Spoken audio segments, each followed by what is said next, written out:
Hi everyone, Joe here. How are you? First off, thanks to everyone who's been messaging me, asking me about how I've been feeling. I am feeling a little bit better. It's a slow go though. I'm not 100%, but I'm working on it and praying every day that I'm going to be getting stronger. And you've been asking me what I've been up to. I haven't been up to that much actually because I've been concentrating on myself, trying to get better. But I am starting to plan out some fall things, and I am starting to plan out some Christmas things. So hopefully we'll be putting that together soon, and you'll be taking a look at that video. I did put a little video together about just my yard because one of my friends on YouTube messaged me and said that she was thinking of me because she always thinks about her nono putting out some of his begonia plants and things like that. So I just put a little something together, and it's probably going to get a bunch of thumbs down because there's not really much content to it. But I hope you do enjoy it, and I'm looking forward to seeing you and getting some of my stuff together really soon. Okay, everybody, take care. Okay, so what I try to do is I try to create differences in colors and textures to give interest rather than planting a lot of flowers, which are tremendous upkeep for me that I really, especially this year, couldn't handle. So you see we have this bird's nest blue spruce right here, which has a really beautiful blue color on it. And that's set off by the green juniper rug there. And back over there I have a yellow juniper, and then the hosta, which has a different color green. And then I tried to create some interest here I used slate, and I tried to make it look like a babbling little stream. You see how that comes up there? And it looks like the white rock as opposed to the gravel, and the rest of the area looks like it's supposed to mimic water coming down into this little stream. So those of you that don't want the hassle of a water feature with the mosquitoes and whatnot, this is always an option just to make a make-believe one like I did right here. Then you see I have the barberry right here, which gives a burgundy color, and then the Japanese maple, which is right here. Now this area, I'm under the tree right now, so it looks more green than it really does from a distance. The areas that are exposed to the sun have much more a reddish kind of a color. And then I have an azalea back there, and I finished this side off with more hosta and sedum back there. Both of these are great plants. They come back every year. They have absolutely no care except in the fall. After the first freeze, you're going to have to cut down what's left, and then they just pop back up again. And then another juniper right here. So you see up towards the front over there, I have I repeated the idea again of the yellow juniper with the burgundy barberry, and then that pot right there, that's actually a pot from my parents. We've had that pot, has to be 50 years old, I'm sure. And I just took a what do you call it, a pot, like another pot down there. I painted it white, turned it upside down, put it on top of one of these concrete slabs from Home Depot, and put another concrete slab on the top, and then the pot, and then that sedum in there, which is going to get, it gets like a purple flower. The flowers are just starting to form right now. And like I said, it's minimum care and really doesn't even take that much water. And then down on this end, same thing. I have the hosta, the spiral junipers, different kinds of green I try to use in order to create interest. Up here on the porch, what I did was I used these burgundy spikes right here, which you see, and the reason I used those is because I tried to pick up the burgundy from the shutter, which you see over there. And then I also painted these pots down here burgundy to try to tie all of that together with that green of the hosta and a little bit of yellow because of, the immense, tremendous heat we've been having. I think it gives a very interesting look. Now, I know a lot of you are going to think this is tacky, and I probably would think it's tacky too, but what I did, it's because of, how I felt this year, and for other reasons, I chose to use fake flowers underneath these spikes right here, and I echoed that up on the wreath on the door. But beyond the, me not really wanting to take care of it, it also stops the constant sweeping of the front porch. And I have geraniums here. There is so much dirt and so much petals and leaves and whatnot all over the porch, and it makes the porch look dirty all the time, and I just didn't like the way that looked, so I took that out. So along the side of the driveway here, I had another one of these pots from my parents, and there's another one. There was three in total, so you see the three of them right there. And then once again, what I did here was I used yellow barberry instead of the burgundy, and I have the euonymus on each side, so it has that is a yellow and a green, and that has a yellow and a green also, so they kind of play off of one another. And then the blue rug juniper right here, and once again I use those white rocks to mimic kind of a watery feature. And then up here again I have the Burgundy barberry with the English boxwood hedge here, and another euonymus right there. So like I said, I mean, I can't keep repeating it enough that just like you decorate inside, you kind of can think about that outside with different textures and different colors. Here we are again, another bed, and you see the euonymus, the barberry, the white rocks, and then the gravel. And if you notice, I like to keep my shrubs kind of tight and small. When they get big and overgrown, it just makes the whole property kind of look sloppy. And it's also, P.S., very hard to take care of. So my sister-in-law actually used to think that every shrub I had was miniature, and I assure you it's not miniature, I just keep it miniature.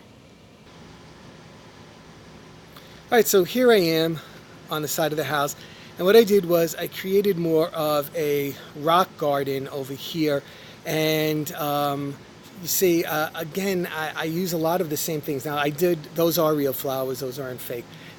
Those are marigolds, and again, they don't take much care. They need water, but they don't take much care. That spike, that Dracaena spike, I kept that from last year. I just take it out of that pot and I put it in another pot and I bring it into an area that gets light, not an overabundant amount of light, but light. And I think I water it about maybe once a month, that's it. And then I just bring it back out again, and it's done very well. The hostas over here kind of look like Jurassic Park. I mean, they are really, really big, and I love them because they don't take much care. The only thing I have to trim off of them are the stalky flowers that form. I'm not crazy about those, but I do take those off. This chair I placed here, and you notice there's a piece of granite on it, and I didn't take it off just for this video, but that's just so the chair doesn't blow away, because you guys that have these chairs know what happens with these. And then once again, what I did here was I decided to mimic that water, and these little stepping stones are supposed to be stepping stones that are walking through.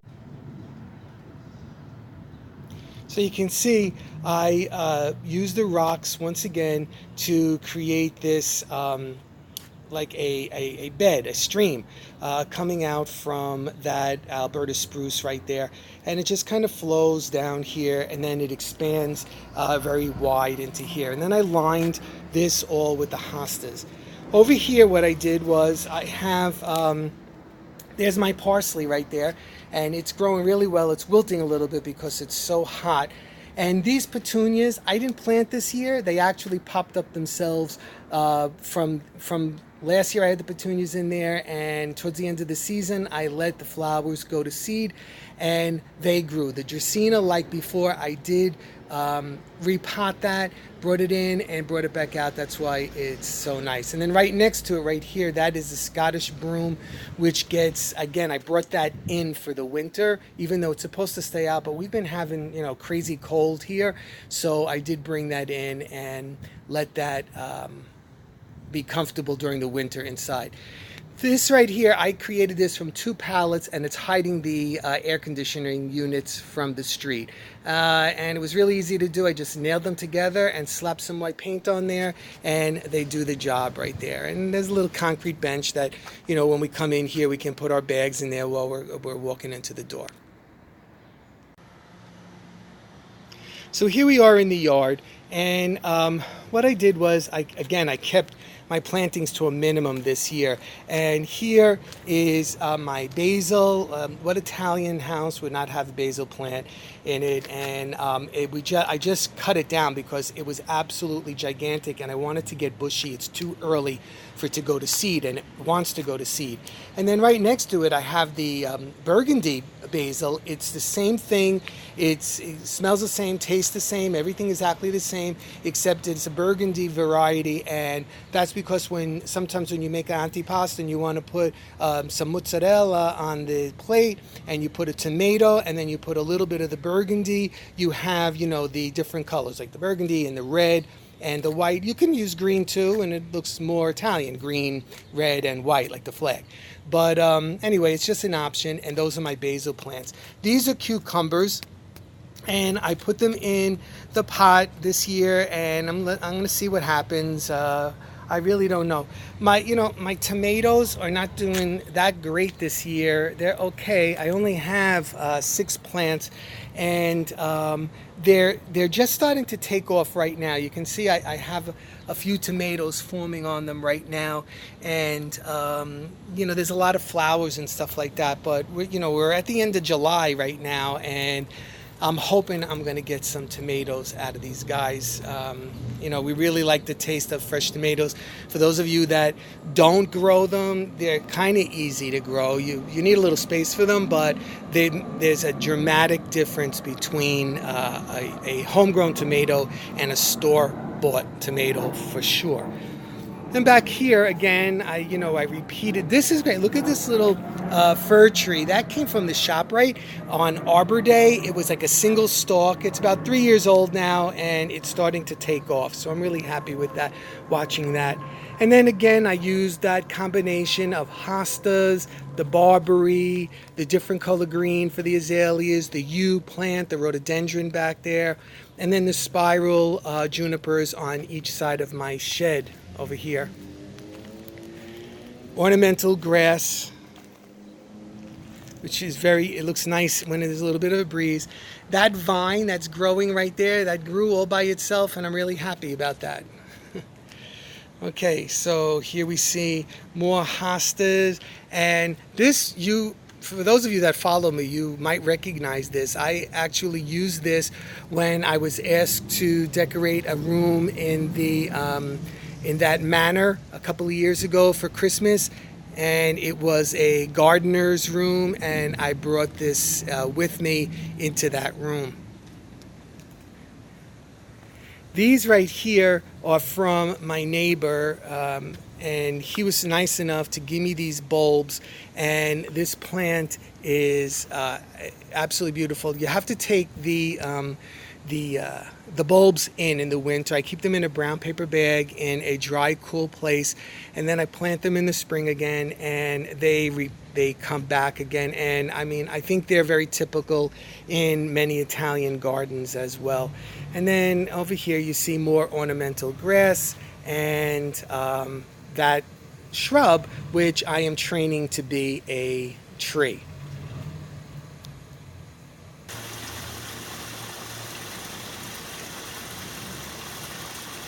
And so here's the pool, and it's not a big pool, but it's big enough for Marianne and myself, and we enjoy that.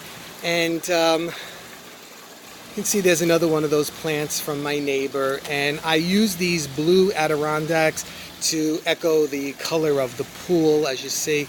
And again, those geraniums, I kept those over the winter, and you can do that too. You just have to take those in, and then they get kind of stalky over the winter, and then I just cut them back, and they come back with a little bit of Miracle-Gro on them. All right, everybody, so I hope you enjoyed my little tour. It wasn't much of anything. I just wanted to say hi to you guys, and I hope everybody's doing well.